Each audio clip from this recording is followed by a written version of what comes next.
Again, just really short introduction. So as Gareth said, I'm Francis. I'm the creative director at Hallam. I oversee the entirety of the creative departments. That's content and copywriting, web design and web development, brand strategy and brand design, which pass me on to. I'm Chris. I work in the creative team at Hallam as a senior there. Handle all things brand, creative campaign, a little bit of experience work when these guys want to punish me. But yeah, that's basically what I do at Hallam. Cool. This talk, for lack of a better phrase, this is actually about a 3-hour pub rant between me and Bliss. So we've had to try and condense it into 30 minutes. So, we'll try and be quick. What we really want to talk to you about is that your B2B marketing is shit. And that there's people out there, and I can already see people, they're like, not my B2B marketing, Francis. Yes, your B2B marketing is shit. And if anyone doesn't believe me, come find me later, show me, and I'll tell you why. But the main reason for it and the starting point for why it is that is because you're doing B2B marketing. And that's the problem. You're going, it's oversimplifying things in that we're a business marketing to another business. We go from A to B, and it's simple.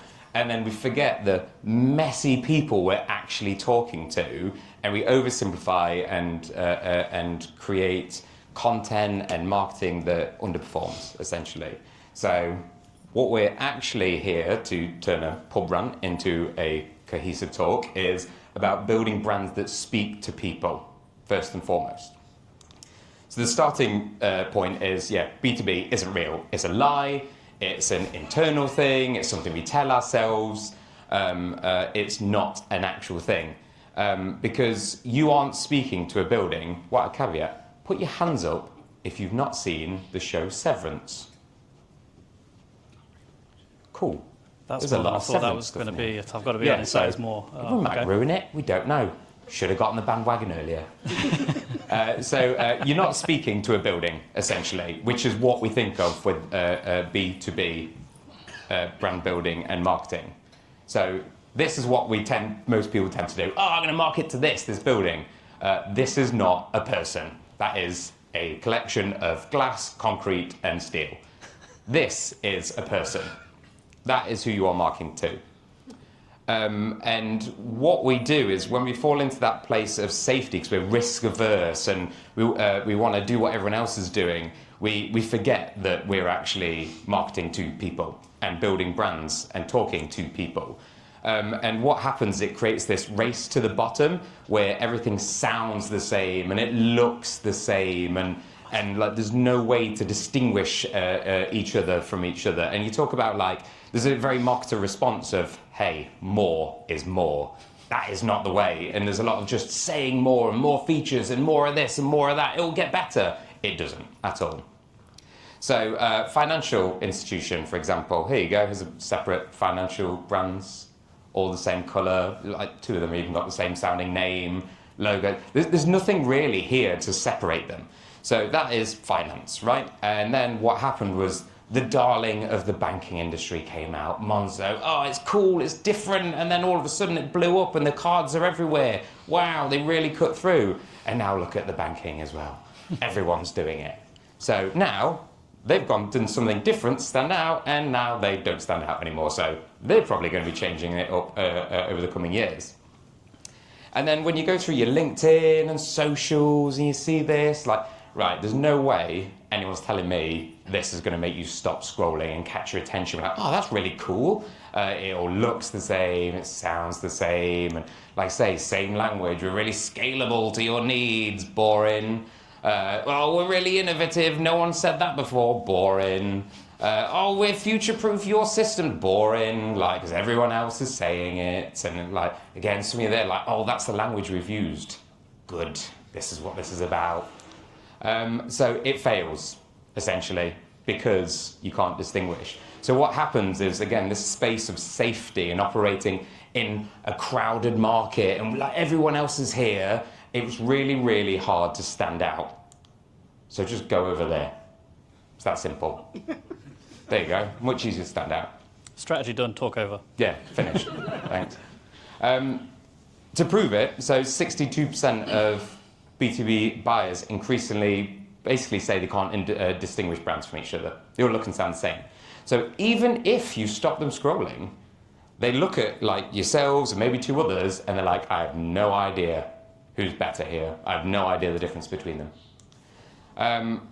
People that are risk averse, like, oh, it's risky to do something different and new. We should do the same as everyone else. It costs you money to not take risks. So brands that aren't distinguishable, it takes 3 times the ad spend to get the same level of effect and impact as those that stand out. And 71% of B2B buyers say that memorable, creative influences their perception of that brand. They make an instantaneous influence and it catches their attention and will remember them for it. And to further that point, this is a recent study about profitability multipliers, factors that multiply the profits businesses make. Number 1, brand size. McDonald's, Nike, the world, laughing. 20 times the profit just because they're so big. Second on the list is creative quality. You put out great creative, it will increase your profits by 12 times. Now, a lot of marketers and digital marketers tend to look at the bottom 5 or 6. It drops off a cliff, and we forget they're actually one of the best ones on there that is within your power. So, bit of a rant, but how do we do this? So we've got to start with who, basically. Humans are everywhere. There's 7 billion of us, too many of us. But we tend to treat humans as metrics. Oh, look at the conversion go up or down, or my ROI, and blah, blah, blah, blah, blah. Like, we treat humans and boil them down to metrics. Whereas you guys aren't metrics. You sat here, you're laughing, you're like, oh, I've had too much to eat, or too much coffee, I'm tired, whatever. We are emotional, irrational creatures. That is who we are to the core. And for anyone that hasn't seen Severance, it's a show about someone has an operation where they go to work and all memories outside of work that stop existing, and when they leave work, no memories of work exist. It's a fictional show. It's like, oh, this is ridiculous. But literally, you guys will do this. You go to work and then forget the world exists outside of there.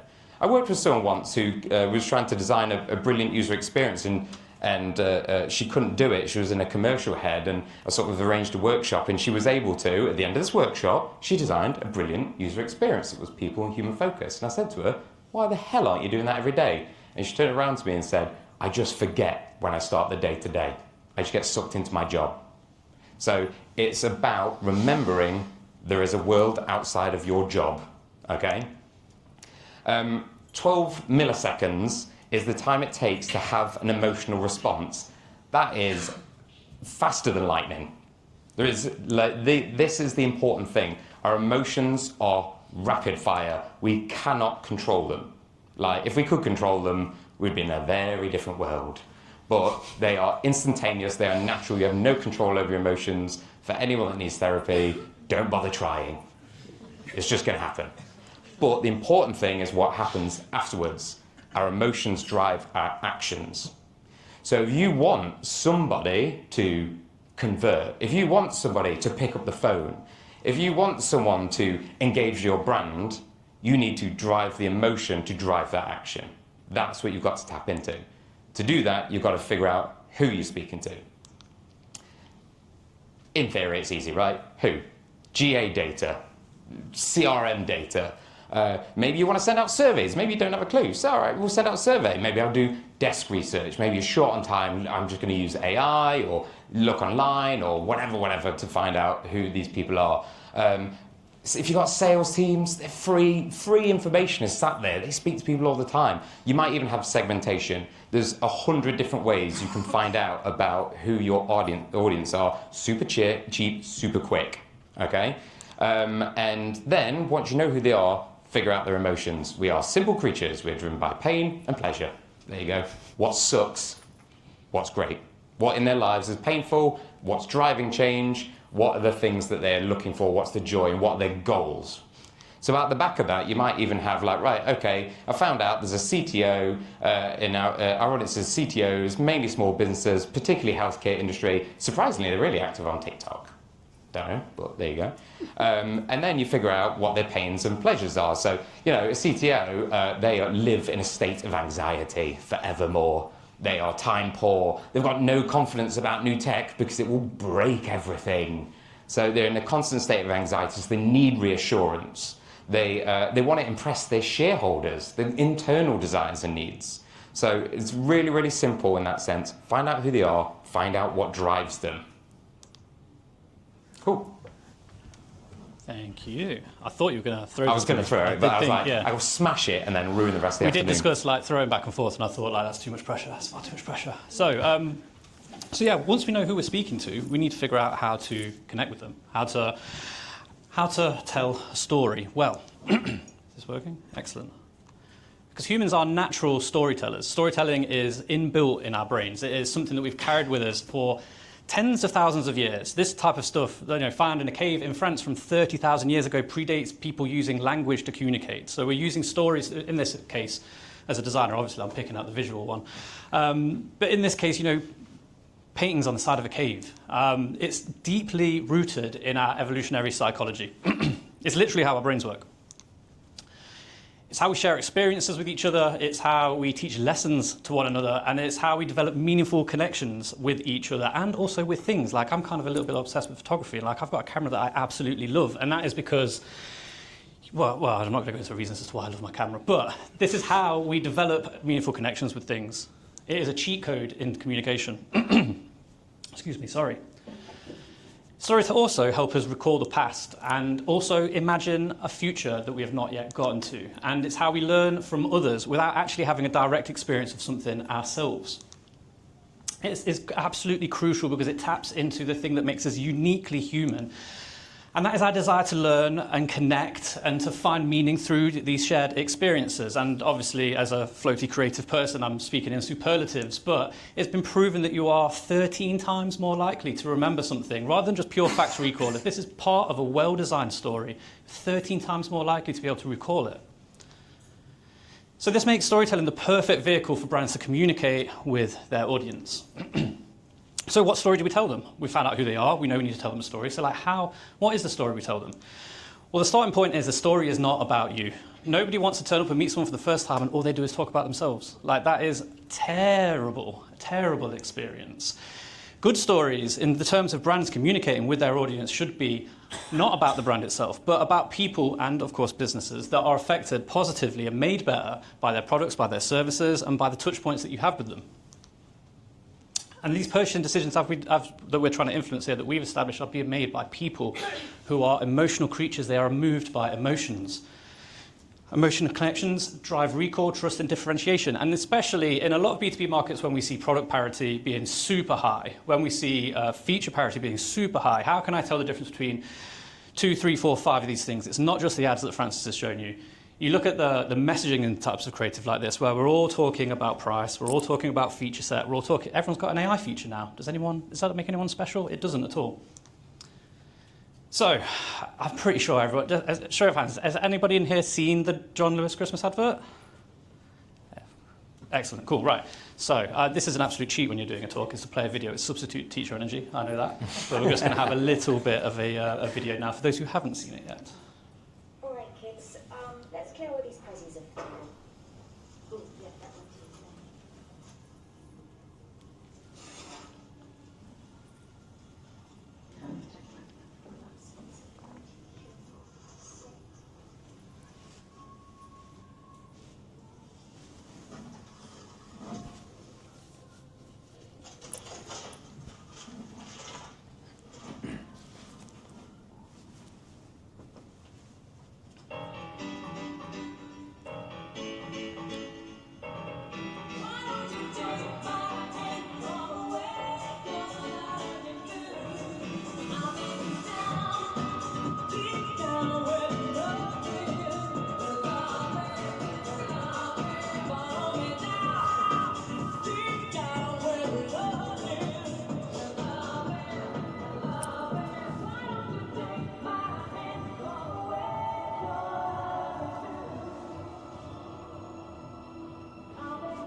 So you'll notice in that they don't show one product or talk about any prices or talk about the things that they sell, because John Lewis can't compete there. Like, there are people who sell the things that John Lewis sells cheaper than they do.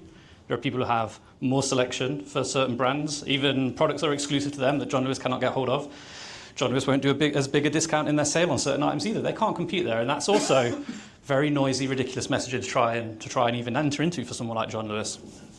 So they leverage emotional storytelling to create this moment that is relatable to their audience. And obviously, the cynical person in me is probably thinking what a lot of you are, right? I'm about to show you some metrics about this, and you're going to think, well, it's John Lewis and it's the John Lewis Christmas advert. Of course, it's got the stats it has. But a little bit more on that as I get through my slides. And to get back on track, how have they... Oh, sorry, I've completely destroyed this microphone. There we go. How have they achieved this emotional storytelling moment? So they've utilised music and nostalgia to trigger empathy within their audience, even doing the trick I credit X Factor and Simon Cowell of, which is making a breathy cover of a 90s dance tune, ruining music, but that's by the by. They highlight the emotion of giving in the festive season, and they use understated, quiet moments to differentiate and emphasise their authenticity as a brand. It feels very premium, it feels very John Lewis.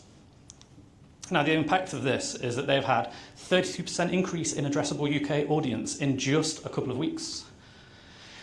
Over 12 million actually by now, YouTube views in just a few days that it was out. And also, this return to deeper emotional storytelling goes slightly further back to where they've previously been. So in the past 2 years, they've done stories that are a bit more on the nose, a bit more literal, and they've not performed as well. This ad is already outperforming their 2023 and 2024 campaigns. So we know that this works. So again, whilst everybody is in this centre here, Christmas is coming up, we're getting this really super festive imagery, we're talking about products, we're talking about price, we're talking about all these things that might be happening. John Lewis aren't standing with all of these people. John Lewis is standing over there. It's very simple. They basically listened to Francis talk before, and they just go over there. Easy. So it's worth remembering, as we've been speaking about earlier, there's a work you and there's an outside of work you, like this idea of B2B being really stiff and not considering messy humans. The same CTO we're speaking about in our targeting is this guy. He watches John Lewis adverts in his spare time. He understands emotional storytelling. He's able to be communicated to on that level. Yet we think that being safe and not taking risks in B2B is the way to go because, we'll stick with the pack. It's much safer. It's much more risky to stick with the pack. We're not talking to this guy. Talk to this guy. This isn't a guy. This is concrete and glass. I believe this is you. I'd nearly threw it. No, that would have been a disaster. That would probably hit me in the face.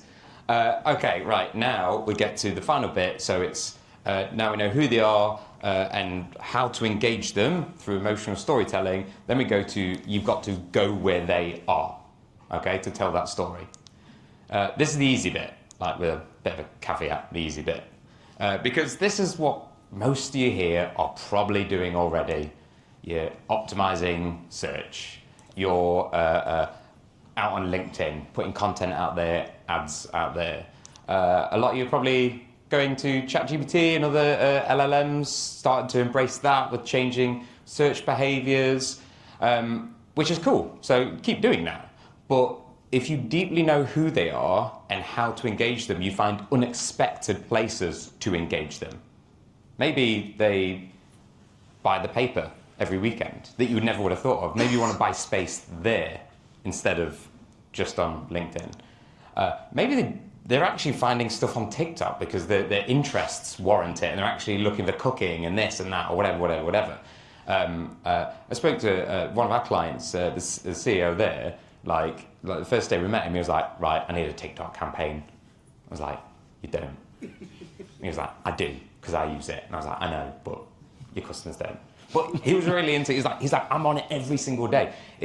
We're in a constant change of how we digest content online and in the world, okay? And we can fall into a habit of going where they are in the very typical spaces, but not where our customers actually are. So it's that simple. Just go to where they are. Thank you. And it's all well and good as showing you like the John Lewis advert, which is obviously B2C, and it's John Lewis and they're massive, and they have massive, massive brand equity, and everyone's waiting for the Christmas advert anyway, so obviously it's got over 12 million views. But how do you do this in B2B? How do you do this if you're smaller than John Lewis How do you do this if you don't have John Lewis's budget or brand equity? And actually, maybe you're in a category where there are players much larger than you, and there are a lot of underdog stories within that category. People who aren't going to achieve the same amount of reach as the two big brands in a certain space. And that's where this campaign for workbooks comes in. So we worked with workbooks. Worked with workbooks is a bad sentence. Yeah. So anyway, this campaign came about, say, 18 months, 2 years ago now, with the idea of trying to achieve some cut through in the CRM category. And so we worked and collaborated with the client extensively to create an emotionally resonant story that harbors on what drives their audience, like what triggers someone that they are targeting to make a vendor switch, to make a purchase decision, what are their frustrations with their current service, what are the things that the two big players everyone goes to, what are the things that they cannot do, and we target that. Jeff, top 10 sales reports split by region. Yeah, let me check.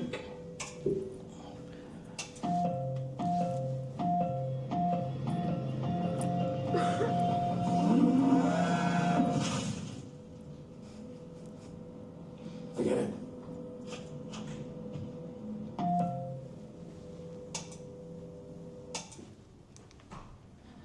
Now, it's not just making a video where you can get a guy who does Hollywood movie effects to use an air cannon to fire fake bullshit at somebody at a screen that catches your attention and something like that. Obviously, we've used the word bullshit too. This was a very fun project to work on, I've got to say. But that's not the only thing that you do. Again, speaking to what Francis said about going where they are. So creating a video that we can chop up and use in socials. We've obviously used this on YouTube and other places where we can display video where we know we can catch the attention of people. But it's also, looking at out of home and specifically targeting commuter routes of places that we know our audience is going to be. So Liverpool Street Station, Reading, the thoroughfare of these places is huge. You'll notice in the middle there's actually a print ad. Something that people don't usually do very much of these days. People think that digital out of home might be the king. But one great thing that happens with print ads is if nobody purchases that space after you, that ad sits there until somebody does. So whilst we had a campaign period of around, I want to say 90 days, some of these ads ran much, much longer. For free, might I add, which is obviously great exposure. And you can see not everybody in this photo is looking to switch CRM, right? But one day, she might, and maybe she'll remember the ad where some guy got fired with a load of bullshit in his face, right? So, how did we go about this campaign? Address the pain points of people who use CRMs every day. Emphasize authenticity of the brand. Workbooks very much are the no bullshit CRM. It was right there in the brief that they gave us. That is how they operate. They are the no-nonsense version of all those big guys. They will tell it to you straight. It's how they do their support. It's how their product works. It's how everyone at their team talks. So leverage the authenticity about this brand. And then also, of course, use humour to differentiate and achieve cut-through, like we did use a cannon to fire bullshit in somebody's face. Now, the impact that this has had is that across the 90-day campaign period, the campaign achieved 77 million impressions. It increased organic Google search results by 33%, and most impressively, 143% increase in the UK pipeline value, which is pretty massive for a brand who is not Salesforce, that doesn't have Salesforce as a budget or brand equity.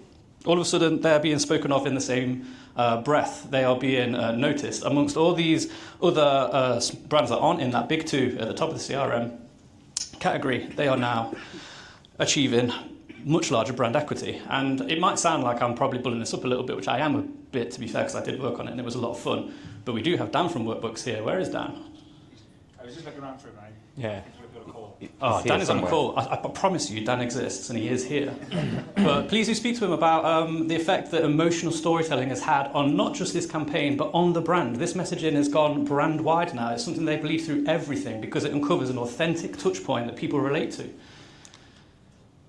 So, in conclusion to that... Also, the whole point of this community is that you all talk as well, and it's really easy with the campaign. It's the same for a brand as well. One of our clients, Infodesk, Joe's right over there, so I will pick on him. We recently redone the proposition, the visual brand identity, rebuilt the website for Joe and the team. and dialed into that emotional storytelling, but in not as a funny way, but as a grown-up, smart, wise way. There's different types of storytelling. And I was chatting to Joe earlier, and he had some amazing feedback on the feedback he's got from his customers. So find Joe as well. Okay, so the end of this rant. So easy. Who are they? Understand who you're talking to? What drives them? What pains them?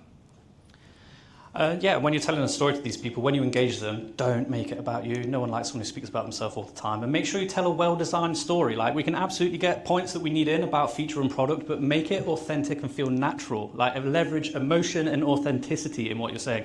People can tell when you are lying. We are very great at that. So don't show up to a room, or should I say, don't show up with your campaign and fib and bull things up. Tell people the truth. People are attracted to the truth. Be authentic.